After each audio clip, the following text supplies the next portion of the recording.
गाय हमारी माता है, हमको कुछ नहीं आता है, और बैल हमारा बाप है, नंबर देना पाप है। असल में क्या है कि बीजेपी गाय की राजनीति करती है तो हेमंत सोरेन बैल की राजनीति कर रहे हैं, है ना भाई।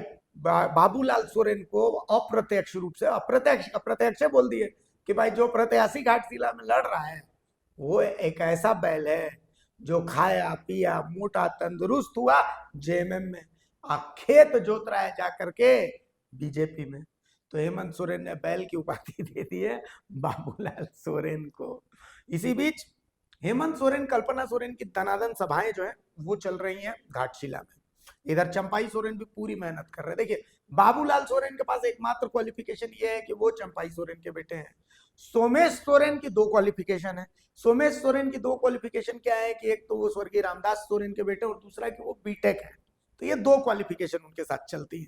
अब घाटशिला की जनता किसको पसंद करेगी ये तो पता नहीं है, लेकिन कल्पना सोरेन और हेमंत सोरेन की सभा की छोटी छोटी झलकी हम चाहते हैं कि आप देख लीजिए कि भाई वहां पर चुनाव में फोकस क्या है। एक बार सुनिए इन छोटे छोटे बयानों को।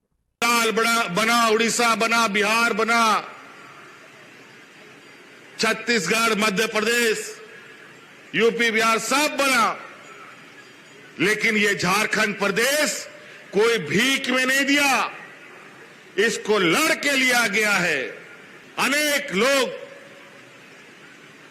शहीद निर्मल महतो, विनोद बिहारी महतो, कई ऐसे लोग, नाम लेते लेते थक जाएंगे लेकिन लोगों का कतार खत्म नहीं होगा। तब ये राज मिला।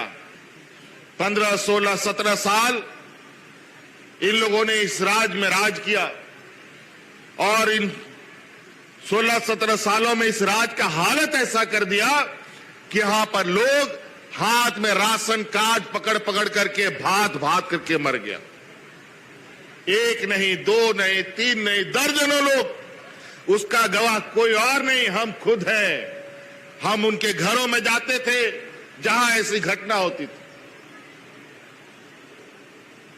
चारों तरफ किसान आत्महत्या करना चालू कर दिया। कई ऐसे स्थिति कि लोग, अब इस राज्य में बचेगा कि नहीं बचेगा कोई ठिकाना नहीं ना है।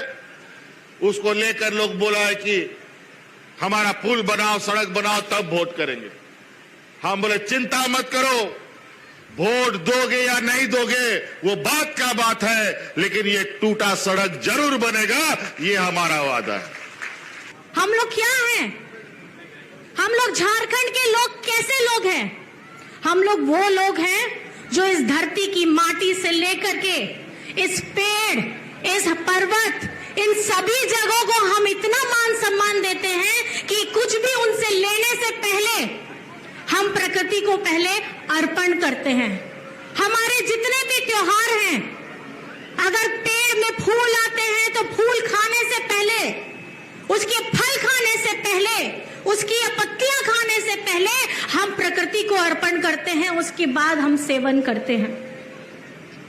मैं ज्यादा नहीं बोलना चाहूंगी क्योंकि आज हमारे बीच में आपके अपने प्यारे दादा हेमंत सोरेन जी भी हैं, और ये मैं बस चंद शब्दों में कुछ बातों को आपके समक्ष में रखना चाहूंगी। अभी झारखंड में पिछली बार जब हमारा विधानसभा चुनाव हुआ 2024 में, तब आप लोगों ने देखा होगा झारखंड मुक्ति मोर्चा का एक एक सिपाही, झारखंड के आदिवासी मूलवासी के एक एक जन ने आपके इस बेटा हेमंत सोरेन का साथ दिया था जब ये जेल के अंदर में था। ये जनता कभी नहीं भूलेगी कि आदिवासियों के साथ पहले भी भेदभाव होता रहा था, आज भी होता रहा है। आपके दादा को जेल भेजने की सजा क्यों हुई? क्यों? क्योंकि हमारे बड़े बुजुर्गों को सर्वजन पेंशन देने की योजना का काम किया आपके दादा ने। हेमंत सोरेन जी को जेल भेजने की काम क्यों किया गया? क्योंकि हमारी बच्चियों को, झारखंड की बच्चियों को योजना से जोड़ने का काम किया ताकि उनको उनकी शिक्षा कहीं बंद ना हो जाए पैसे की तंगी से। किशोरी समृद्धि योजना, जिसमें 40,000 रुपए हमारी बच्चियों को दिया जाता है ताकि वो अपनी स्कूली शिक्षा को पूरी कर सके। कौन खड़ा है आपके दुख तकलीफ के साथ में? हर वक्त कौन खड़ा है? आपका दादा खड़ा है।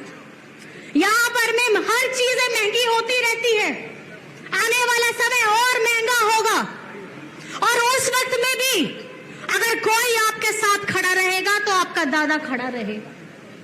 पिछले चुनाव में यहाँ हमारे घर परिवार, महिला, बुजुर्ग, भाई, दादा, बच्चे सब इस चाह से हमारे दादा को वापस लाना चाहते थे, क्योंकि उनकी दुख तकलीफ में अगर कोई खड़ा रहने वाला व्यक्ति है जिसने जेल जाना स्वीकार कर लिया, समझौता कभी नहीं किया, क्योंकि उनके रगों में, उनके इतिहास में, उनके संस्कृति में ये लिखा है, लड़ जाएंगे, मर जाएंगे, लेकिन कभी झुकेंगे नहीं। और उस वक्त आप लोगों ने हमारा साथ दिया था, जब हम लोग मिल करके कहते थे कि जेल का ताला टूटेगा, हेमंत सोरेन छूटेगा। आप लोगों ने साथ दिया था कि नहीं दिया था? दिया था। उस दुख की तकलीफ में जब अपने लोगों ने हमारा साथ जोड़ दिया था, किसने साथ दिया था?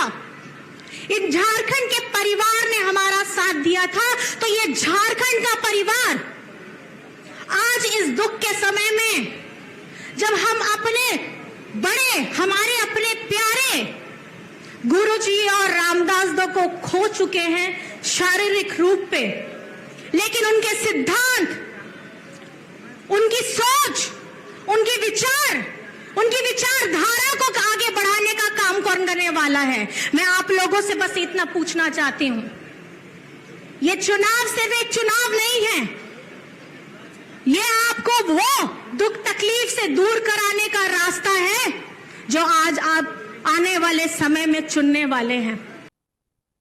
सुन लिया आपने? आरती, पिछले कुछ दिनों में हेमंत सोरेन, कल्पना सोरेन की धड़ाधड़ सभाएं घाटशिला उपचुनाव में। अब कप्तान जब खुद मैदान में उतर गए तो टेंशन वाली बात। जब नॉमिनेशन भरा गया था तब तस्वीर कुछ और थी। अब 2 दिन बचे हुए चुनाव को, मतलब 9 तारीख हो ही गया और 11 तारीख को चुनाव। अब तक तस्वीर बहुत कुछ बदल गई है। मतलब रामदास सोरेन और बाबूलाल सोरेन के बीच चुनाव में हार जीत का फासला लगभग 22,000 वोट का, 22 से 23,000 वोट का। मतलब 51.5% वोट जो है वो रामदास सोरेन को मिले थे, 39.5% या उसी के आसपास के वोट बाबूलाल सोरेन को मिले थे। यह वोट बाबूलाल सोरेन को तब मिला था जब चंपाई को फोकस करना था, अपने विधानसभा में भी और घाटशिला में भी। यह वोट बाबूलाल सोरेन का वोट नहीं था, यह वोट चंपाई सोरेन का वोट। अब जब चंपाई सोरेन रम गए चुनाव प्रचार में, मतलब वो बूढ़ा आदमी गजब मेहनत कर रहा है, हारना जीतना अलग बात है, लेकिन चंपाई ने इसको साख का सवाल तो बना दिया है। और आपने अभी हेमंत सोरेन को सुना, आपने कल्पना सोरेन को सुना। एक चीज गौर की होगी कि मैया सम्मान की बात नहीं हो रही है, राइट? मैया सम्मान अब बैकफायर कर रहा है। मैया सम्मान की बात घाटशिला में नहीं हो रही है।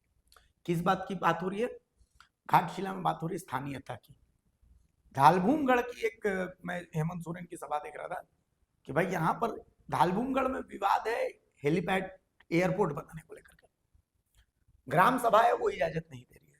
हेमंत सोरेन ने कहा कि यहाँ अगर इंडस्ट्रियल कॉरिडोर बनेगा, इंडस्ट्रीज लगेंगी, तो इस इंडस्ट्रीज में 75% स्थानीयों को नौकरी मिलेगी। 75% स्थानीयों को नौकरी देने का तो कैबिनेट ने भी नियम पास किया। उसको क्या मतलब, कोई भी कंपनी तवज्जो दे रही है क्या? कोई भी प्राइवेट कंपनी? तो क्या लगता है इन सब मुद्दों को लेकर के घाटशिला के उपचुनाव, मतलब अभी क्या दिख रहा है आपको? क्योंकि मुझे जो दिख रहा है वो तो मैं बताऊंगा, मैं पहले जानना चाह रहा हूँ आपको क्या दिख रहा है। देखिए, सबसे बड़ी बात है, अब आज और कल 2 दिन बचे हैं जब इस तरह से चुनावी सभाएं होंगी। एक दिन का वक्त बचेगा 10 तारीख का, वो डोर टू डोर कैंपेन का होगा। वो उस दिन आप चुनावी सभाएं नहीं कर सकते हैं।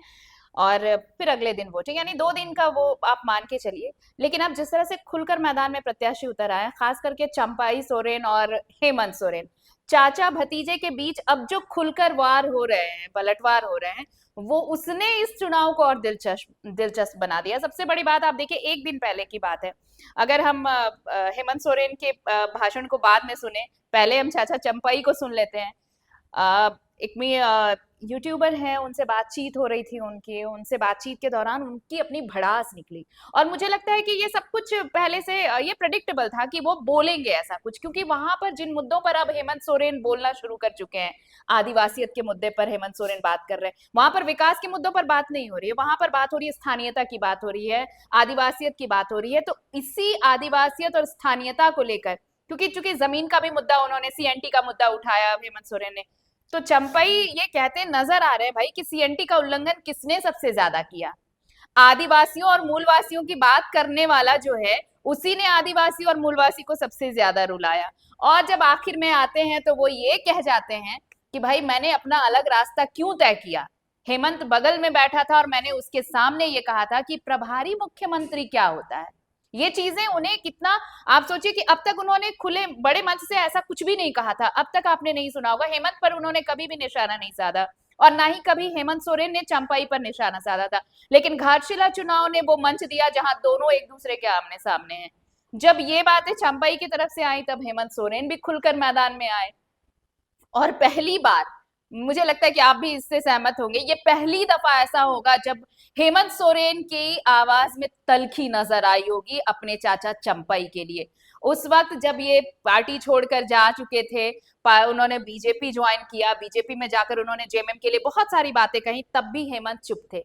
लेकिन सडन ऐसा क्या होता है कि हेमंत सोरेन ये कहते नजर आते हैं, बाबूलाल सोरेन भले ही नाम लिया उन्होंने, पर निशाना इनका दोनों के लिए था, बाबूलाल सोरेन के लिए भी और चंपाई सोरेन के लिए भी, कि भाई खाया पिया मोटे हुए जेएमएम में, और आप खेत जोत रहे हैं बीजेपी का। तो ये निशाना, ये इनडायरेक्टली नहीं था, ये डायरेक्टली निशाना था। और अब ये तल्खी बहुत कुछ कह रही है, इसे समझना होगा, और ये समझने के लिए आपको फिर बैकग्राउंडर तलाशना होगा कि आखिर ये तल्खी आई क्यों। लेकिन हाँ, ये मजेदार जरूर है। आप समझिए इसको, चंपाई सोरेन का बीजेपी ज्वाइन करना, ये आइडिया चंपाई सोरेन का नहीं था, ये आइडिया बाबूलाल सोरेन का था। बाबूलाल सोरेन जब जेएमएम में भी थे, तो बाबूलाल सोरेन के अंदर एक महत्वाकांक्षा है, बिल्कुल, हाँ, वो महत्वाकांक्षी हैं। और सरायकेला में जब आप घूमिएगा तब आपको पता चल जाएगा कि बाबूलाल सोरेन कितने महत्वाकांक्षी हैं। चंपाई सोरेन का मुख्यमंत्री बनना है, इसमें कोई शक नहीं है, खुद चंपाई सोरेन भी मानेंगे कि वो एक्सीडेंटल मुख्यमंत्री, बिल्कुल, हाँ, ठीक है भाई। हेमंत सोरेन जब जेल गए तो चंपाई सोरेन को मुख्यमंत्री इसलिए बनाए क्योंकि चंपाई सोरेन हेमंत सोरेन के भरोसेमंद थे, और दिशोम गुरु के साथ थे, तो वो पिता तुल्य हमेशा रहे हैं हेमंत सोरेन के लिए। चाचा कहते हाँ, वो चाचा कहते हैं और पिता तुल्य रहे हैं। दो चीजें, हेमंत सोरेन जब जेल से आए, मुझे याद है तब एक बैठक बुलाई गई थी विधायक दल की, उस विधायक दल की बैठक से चंपाई सोरेन नाराज होकर निकल गए थे। मैं पिछले ही गेट पे खड़ा था, मुख्यमंत्री, अच्छा, वो निकल गए थे बैठक छोड़कर, सोरेन नाराज होकर के निकले थे। और चंपाई सोरेन नाराज होकर के इसलिए निकले थे क्योंकि चंपाई सोरेन को कहा गया था उस विधायक दल की बैठक में कि चाचा आप इस्तीफा दीजिए, हाँ, ठीक है कि आप इस्तीफा दे दीजिए। होना तो यही चाहिए था कि चंपाई सोरेन को कहना चाहिए था कि भाई तुम अब आ गए हो तो तुम अपना इस्तीफा ले लो, मुख्यमंत्री पद संभालो, तुमने मेरा इस्तीफा ले लो, मुझे दिया था, अब तुम संभालो। लेकिन ऐसा हुआ नहीं, तो ऐसा हुआ नहीं था। और मैं एक और बहुत छोटा सा एग्जांपल देता हूँ, चंपाई सोरेन ने जिस दिन इस्तीफा दिया था, उस दिन सिर्फ एक ट्रांसफर, एक आईपीएस अधिकारी का ट्रांसफर हुआ था उस दिन, सिर्फ एक आईपीएस। हेमंत सोरेन ये भूल गए, लेकिन अभिषेक बात इस चीज को नहीं भूला है, मैं आज भी ये बात कहता हूँ। सरायकेला जिले के आईपीएस अधिकारी थे मनीष टोप्पो। मनीष टोप्पो को ठंडे बस्ते में डाल करके, और सिटी एसपी थे जमशेदपुर के मुकेश लुनायत, जिनको कि सरायकेला के एसपी का जिम्मा दिया गया, अभी भी वही एसपी है। सिर्फ एक ट्रांसफर मैंने पहली बार देखा था कि मतलब कोई अगर बड़ी वारदात हो जाती है, कुछ हो जाती है, तो ऐसा एक होता है, लेकिन मुख्यमंत्री का इस्तीफा देने से पहले मुख्यमंत्री सिर्फ एक आईपीएस का ट्रांसफर करता है, वो भी अपने जिले का। ये मैंने पहली बार देखा था।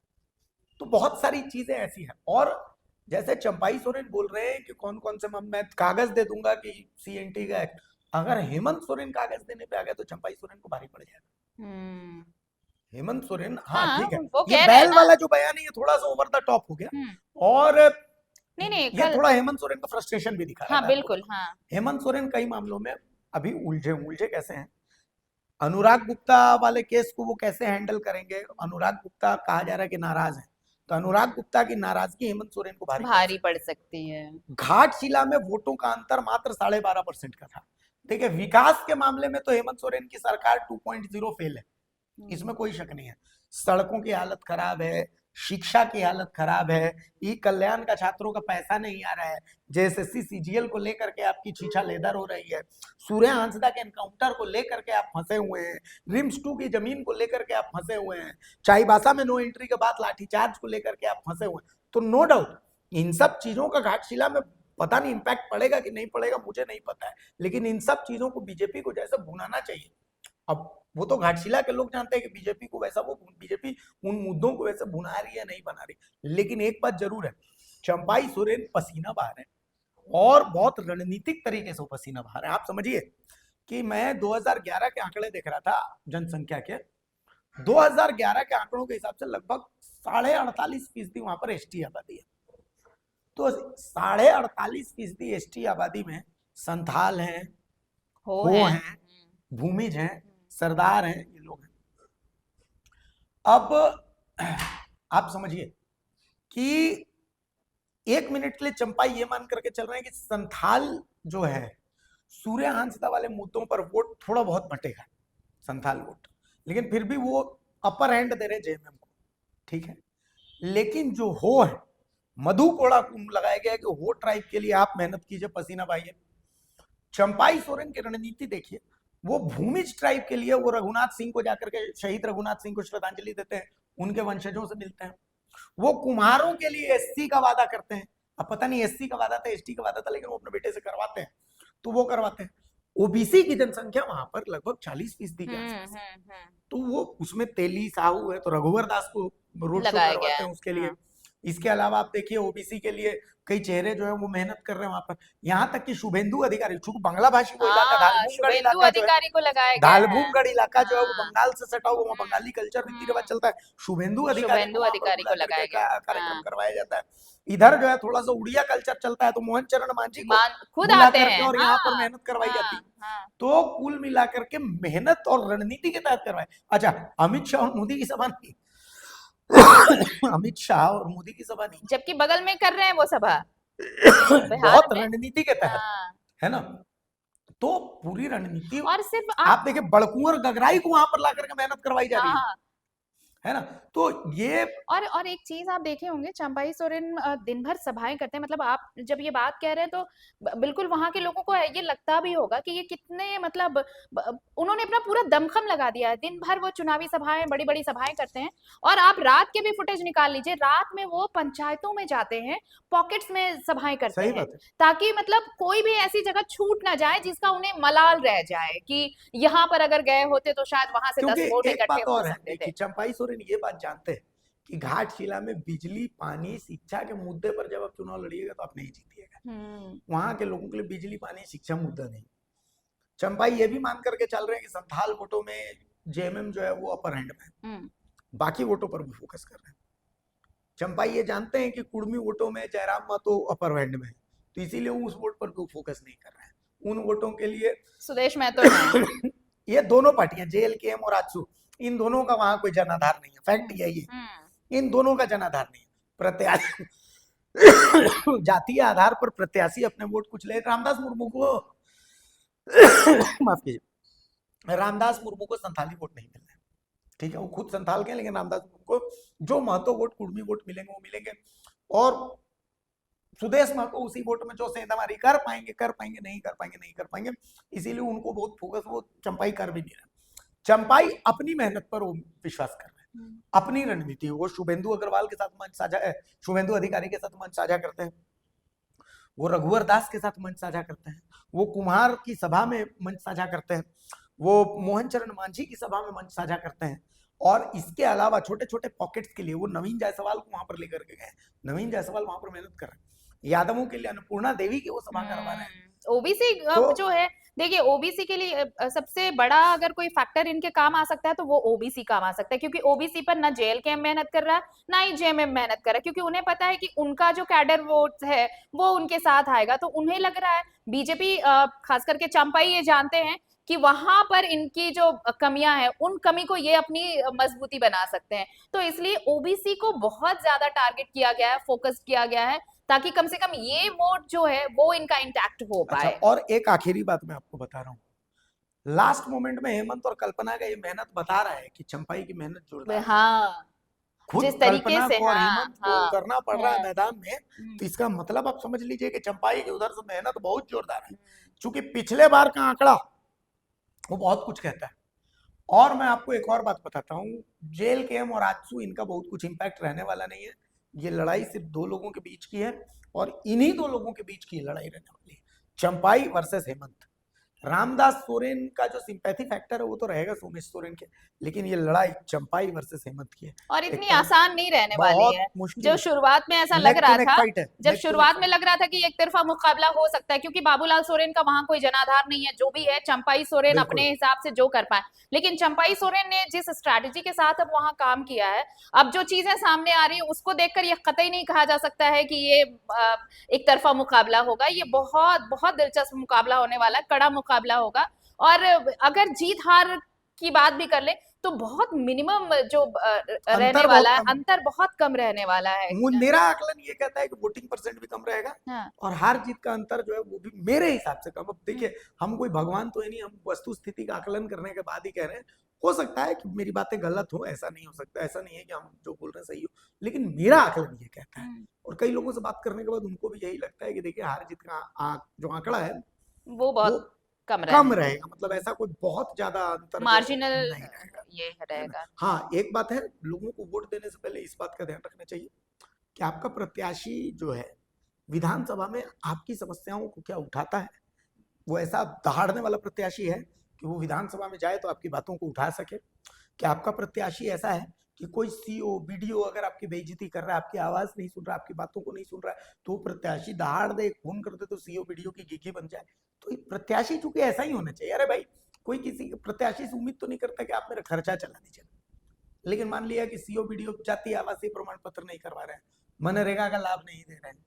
ग्रामीण इलाकों में तो यही चलता है, टीचर जो है स्कूल में सही वजह से पढ़ा नहीं रहे, मिड डे मील में घोटाला कर रहे हैं। तो प्रत्याशी जो एमएलए बने वो ऐसा होना चाहिए कि फोन कर दे तो उन जो गड़बड़ी करने वाले उनकी हालत खराब हो जाए, उनको लगे कि अरे भाई एमएलए साहब ऐसा कर देंगे वैसा कर देंगे। तो ये होना चाहिए, कम से कम इनकी जो समस्या है वो विधानसभा में गरजे तो एकदम लगे कि हाँ ये बोल रहा है।